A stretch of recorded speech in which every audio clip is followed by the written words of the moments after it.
Hi hello నమస్తే welcome to BVR TV official మిత్రులారా నేను మీ బీవీఆర్ రావుని. ఆంధ్రప్రదేశ్లో ముఖ్యమంత్రి చంద్రబాబు నాయుడు నేతృత్వంలోని ప్రభుత్వం రైతులను ముంచేస్తోందని ఏపీసీసీ అధ్యక్షురాలు వైఎస్ షర్మిల తీవ్ర స్థాయిలో ధ్వజమెత్తారు. అన్నదాత సుఖీభవ పథకం కింద అరా కొర నిధులు విడుదల చేసి వరుసగా మూడో ఏడాది కూడా రైతులకు అన్యాయం చేశారని ఆమె ఆరోపిస్తున్నారు.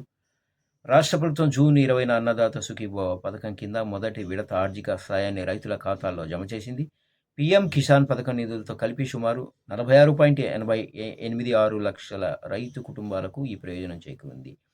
దీనిలో భాగంగా రాష్ట్ర ప్రభుత్వం తరఫున 5,000, కేంద్ర వాటాగా 2,000 కలిపి ప్రతి లబ్ధిదారుడికి మొత్తం 7,000 చొప్పున అందాయి.